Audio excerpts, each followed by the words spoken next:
Welcome to Failing Out Loud, my new Iron Man account. I'm here to fail publicly, at PVM, at content creation, and most importantly, live with the camera on me. Here I am, showing up before I'm ready. Because Courageous Comfort begins with exposure.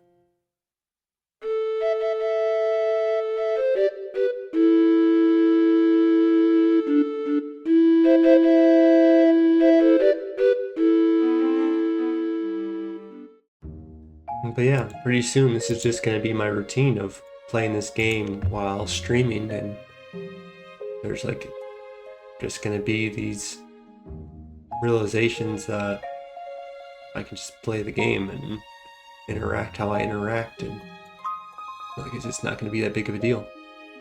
So yeah, we're getting our firemaking up to 30 so that we can do sea slugs later. After this, we're probably going to get started with a little bit more quests, kind of do most of the Lumbridge ones. Restless Ghost, Rune Mysteries, X Marks the Spot. I think we're going to be taking a coffee break in a minute. Make myself a little more fuel. I'm debating, what I want to drink. If I want to start making a pot so I don't have to get up and do that later. But I don't know. I don't want to, be fueled on coffee, but I do know that if I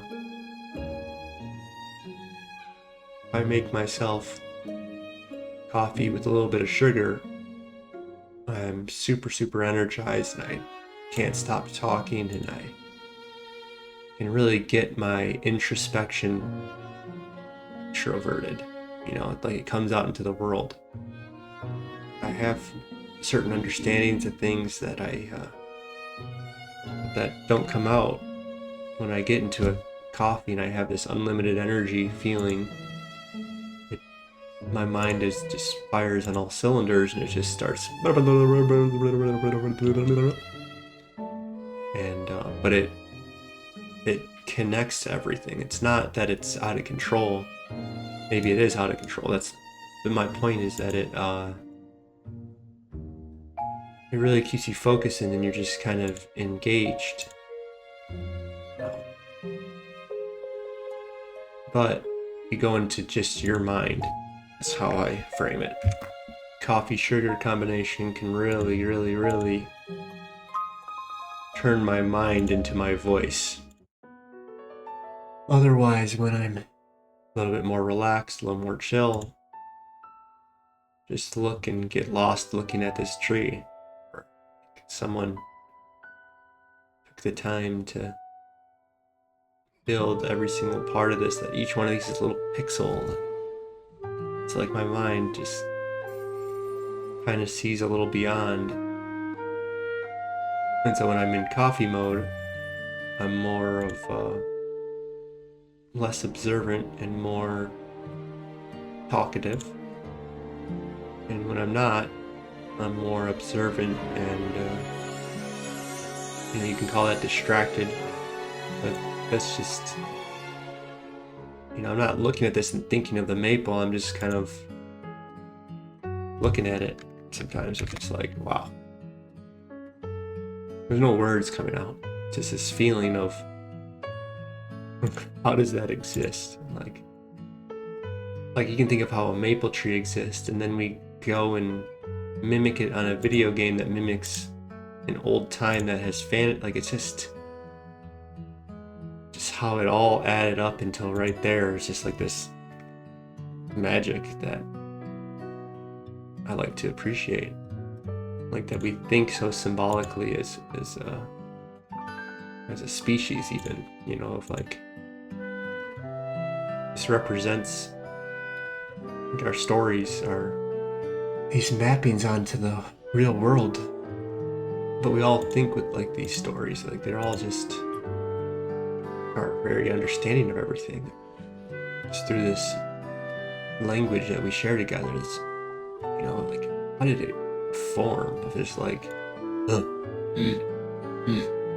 and just these happy little accidents, I think, along the way.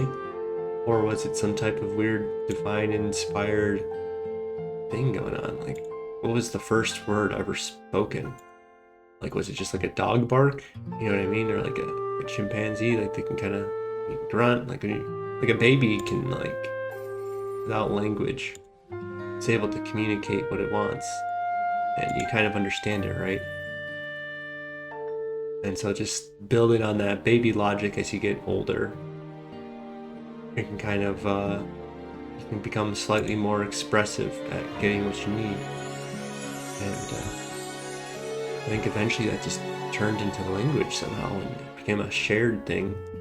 Those that could communicate their wants more effectively probably went on to have more offspring. And so why don't other animals communicate as verbally and like specifically? Like they understand each other, and maybe that's all they don't have many more desires. Maybe humans are just the only herd-based animal, or herd's not the right word, but I think we're probably more naturally like a hunting pack animal. We're probably early scavengers. We're probably hunter, scavenger. We learned to use tools to access these bones that were left behind that we had to scavenge, and the arms that helped, swinging as opposed to running on the ground. And then they turned into giving us the ability to throw things and hunt using that, of stones and whatever else. But it seems like, I don't want to say humans were weaker than other animals, because I don't actually think, I think we're a little stronger than people sometimes give credit, and much more capable in the wilderness than people actually know. Alright, let's go get our imps. I think we're a little bit more capable in the wilderness than people project. The 100 humans kill one gorilla. I thought was pretty ridiculous. That it's pretty obviously that we can. This animal is not, like, we have this myth of these animals that's a little out of control, I think. Yeah, people are gonna die, but they're not gonna die instantly, and they're gonna be able to claw and scratch. This gorilla has, like, stamina issues that are not so obvious, I think. People don't really realize, and you can make it bleed and gouge its eyes and grab its weak spots, and we know the weak spots. Well, I think this is a little darker than a more detailed graphic than what I want my stream to be personally. So let's get rid of that conversation. So we just got a max hit increase with the new changes to RuneScape. So now our hunting is improved. See if we can hit that 3. Bang. Okay, what am I doing again? Where am I? Oh yes. Got my free runes, and now I'm coming back up to get going on lighting these boys up. So I'm realizing I'm probably going to need some more money than I have currently. And so I could either detour and keep getting my thieving up, or maybe I start getting fletching up instead. So maybe we do a little detour and get 20 fletching while we're here. Slow down the game a little bit. We're gonna go for 20 fletching. We're gonna do a little bit of wood cutting while we do that, and that should be a good start. I wonder if I went and figured out how to get some flax early game, if that might be a fun little detour.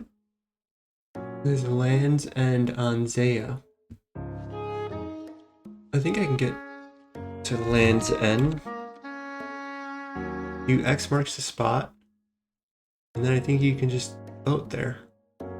So then we just boat there. Where's the flax? There's a bank, and then I don't see the flax field. This looks like a fun detour to me. And so spinning flax to bowstrings requires 10 crafting. Okay, there's some quests that we might do to get us up there. The closest no requirement flax to a bank is in Land's End. So it just must be really close, and we'll just go figure it out when we get there. So yeah, we'll make a little detour there. Not right away, but we will. Let's go get some free runes.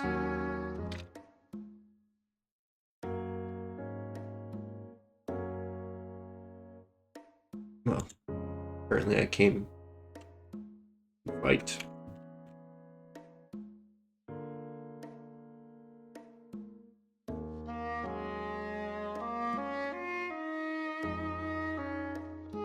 Hey, don't kick him. Hey. So yeah, we'll do that Land's End detour. I think that'll be a nice little off the script. And just play this game how I want to. We'll get there. I did plan a lot of things, but it wasn't to make me stay to a script. It was to help give myself a little bit of direction so I can set this account up right in terms of maximizing some early money, early magic and prayer XP and whatever else that I might want to do. And but yeah, I think it's mostly to give myself startup money and to get me to the PVM and to kind of set up the account in a certain way that kind of makes it a little bit more favorable for long-term growth. From level 10 to level 20, doing longbows, basically. And that will put us at a good spot. So yeah, after X marks the spot, we'll go and make our little fletching detour. I'm just trying to think of, how many feathers I might want. I'm thinking maybe like I think I did the math before, and I think it was 350 to get me up to a good fletching level, up to I think to 10. And then at 10 I can make longbows and get our crafting up to 10. Hopefully some of these early quests might put me there. The quest Miss Lane Mystery, I think it is, the one just on that island to the south. I think that one will get me up hopefully to 10 crafting. Let's order by optimal Iron Man. Why not? It even has Miss Lane Mystery next. So you get 600 crafting XP. And I'm gonna need 1250 approximately. So that's gonna put me up to about 800, and then I just have to get a little bit more. So let's go here and go crafting, old school RuneScape, and then we come in, we go to our Iron Man, and then we go to early quest. So we can do Morph Cannon maybe, or we try to do Goblin Diplomacy. Maybe we do Goblin Diplomacy? Murder Mystery. If we do Goblin Diplomacy and recipe for disaster free in the Goblin's Generals, that should get our crafting up. So blah blah blah blah blah blah blah blah blah blah blah blah blah blah blah blah. Oh, let me get you guys to see what I'm doing instead. So if we come here, we go fletching, and we just assume we're level 10. And we want to get to level 20. We're going to need to make 332, but divided by 2. So yeah, we'll go and get 166 flax. Bread, orange slices, blue, black, green, purple dye, spice. This sounds like a pain, huh?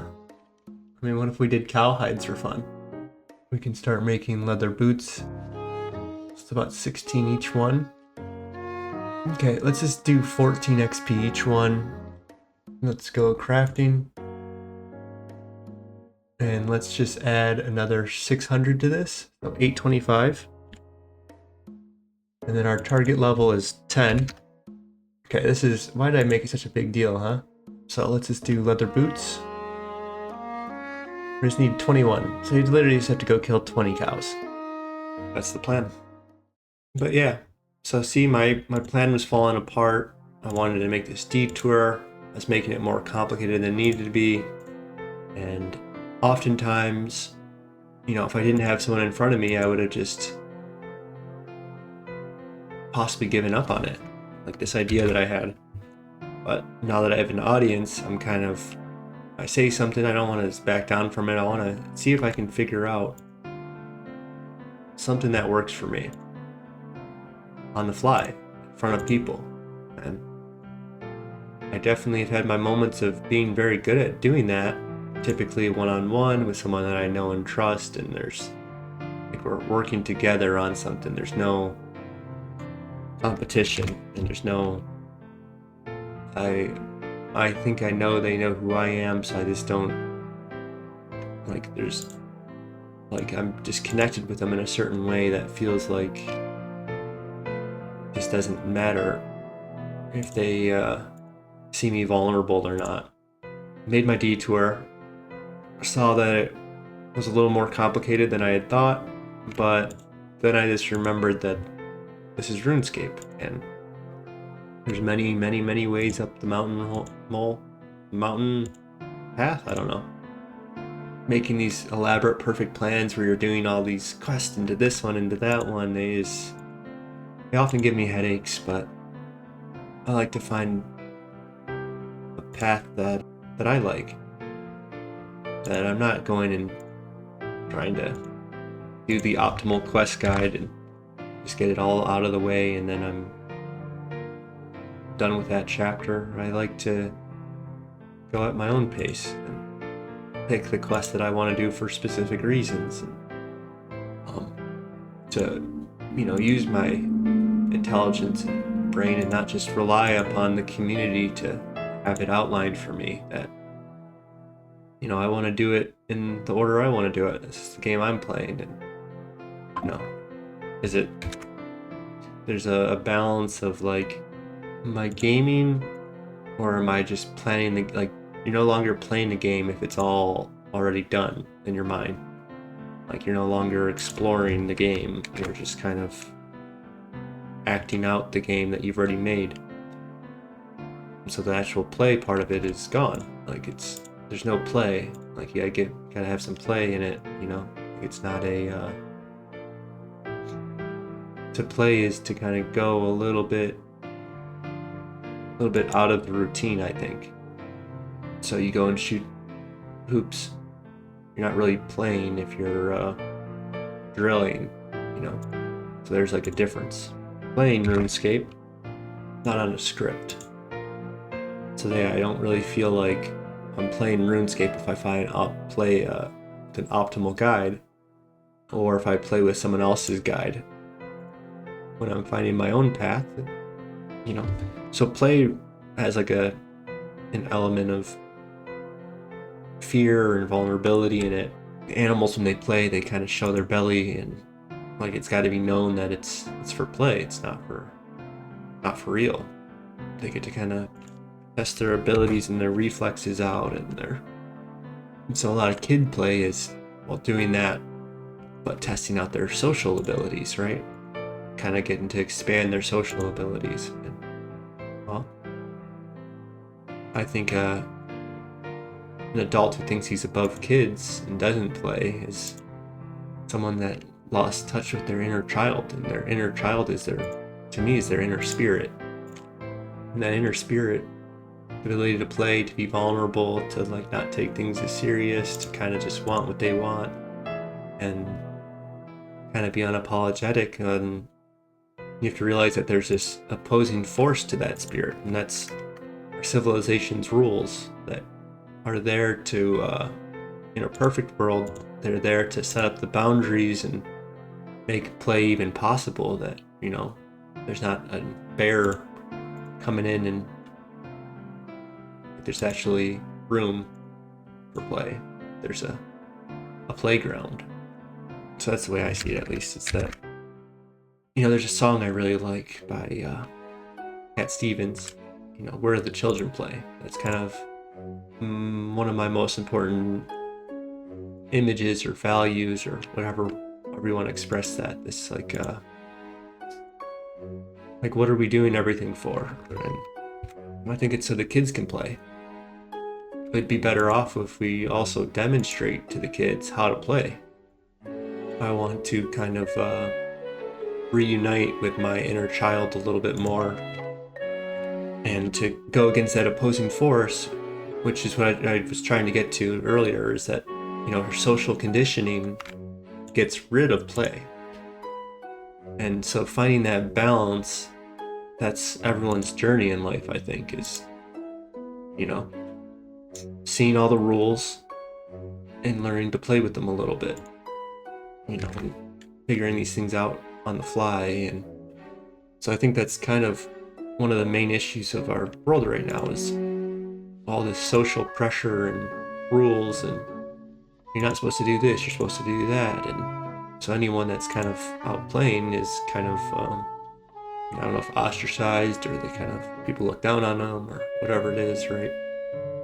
I don't know, I like to think that play is a good thing, and we can kind of, even in the RuneScape community, we can kind of like get rid of play sometimes. We like to, try these new game modes where you're restricting yourself, and I think that's good, fun play.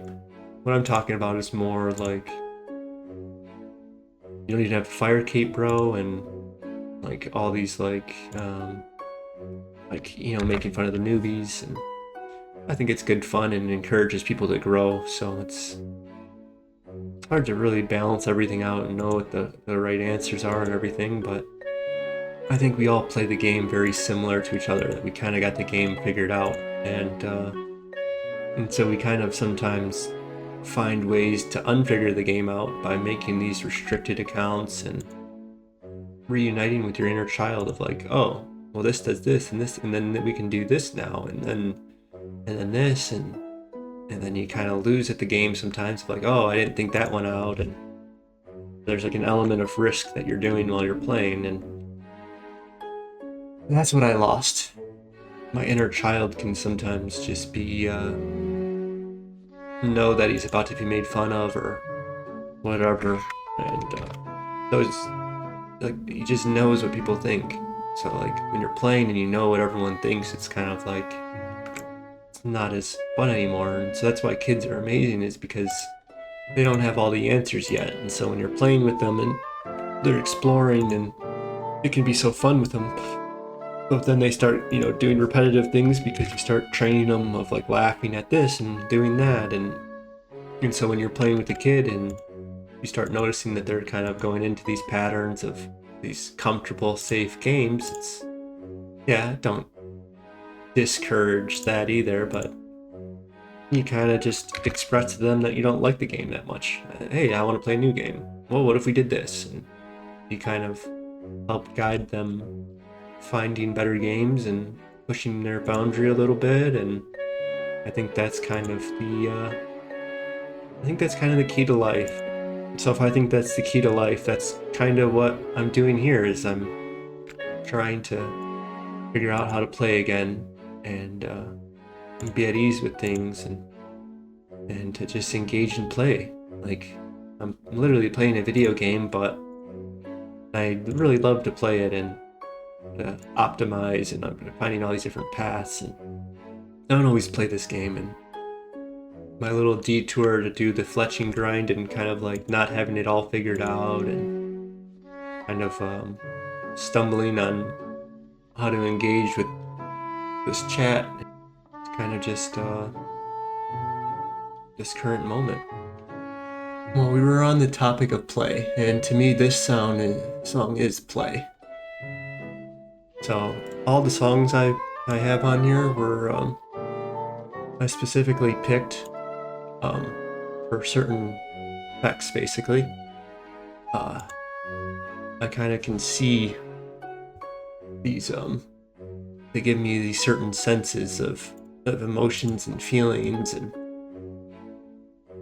this one I felt like it was a lot of curiosity and play in it, of like din din, and then there's like an answer.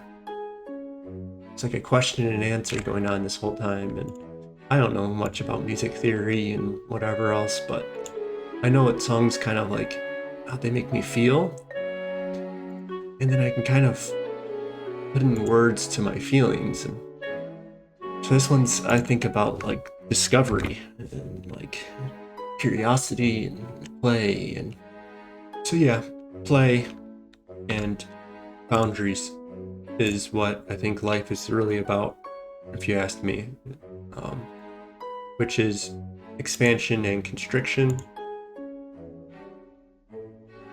Breathing in, breathing out. That's what play is.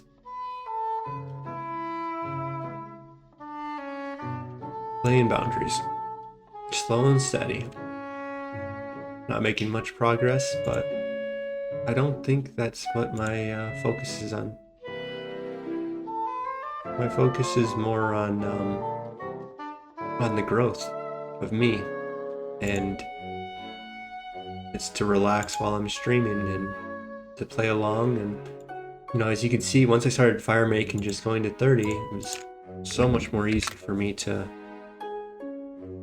proceed. And so yeah, when I'm coming up with all these grand plans and such, and I feel obligated to talk to stream while I'm doing that, it might kind of be counterproductive in that I'm making a worse stream by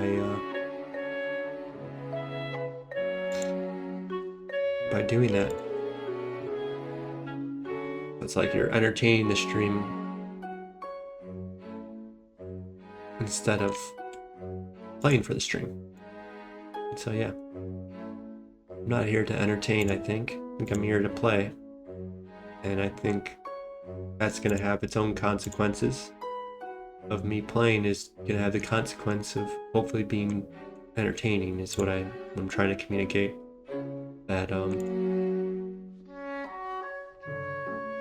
my nice relaxed music and my slow and steady gameplay will lead to the environment that I'm hoping to create and have the effects that I'm hoping it can have. And we'll do it one level at a time.